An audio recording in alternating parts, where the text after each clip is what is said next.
Hey, Dustin Tibbetts with Passport to Wall Street, and today we're going to talk about relative strength in a weak sector. So there are a lot of sectors in the markets that are actually quite weak or even in correction territory already for 2018.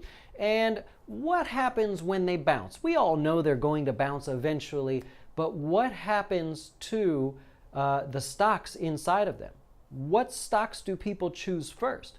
Right? Do they just buy the sector as a whole? That's usually not the case. They will go find the stocks that have been relatively strong compared to the other stocks in the sector. And so I thought I would give you sort of an overview of what that looks like today, because there are many things to look at. So let's get started. We'll first go over to the financial sector, the big financial stocks. This would be the XLF.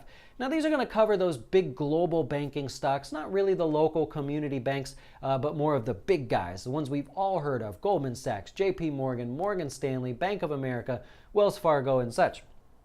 Now, if you've been watching, the banking stocks have sold off rather aggressively. And if we go from the highs back here down to today's low, that's in correction territory, meaning it is sold off more than 10%, or in this case, 12%. Now, when this does eventually bounce, people will go look at what the strongest stocks are.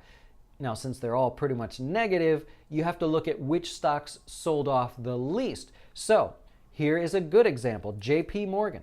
So JP Morgan for the year, if we go back here to January, for the year so far, excuse me, JP Morgan is only down about 3%. Let's round up, we'll call it 3%.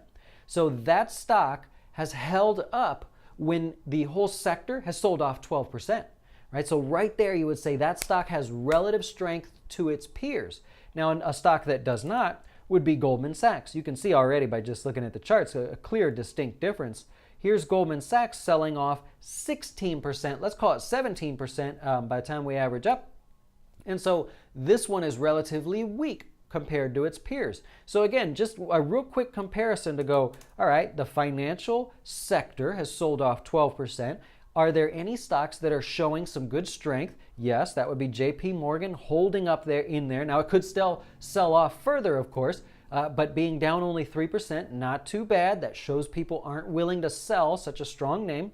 And then if we go over to Goldman Sachs, you go, ooh, this one's lost more than the overall sector. And so when money has to come back to that sector, when money does flow back into the banks, it's going to start with the bigger, stronger names already, and that's the names like JP Morgan.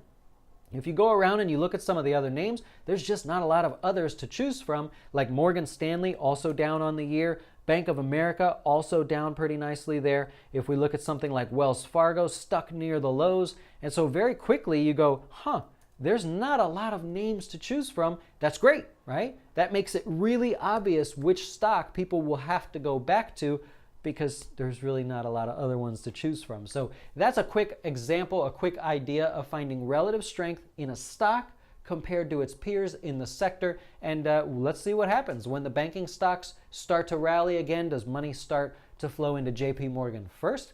We'll come back and we'll check it out. In the meantime, I hope that helps you. I hope it makes you a profit, and we'll talk to you soon.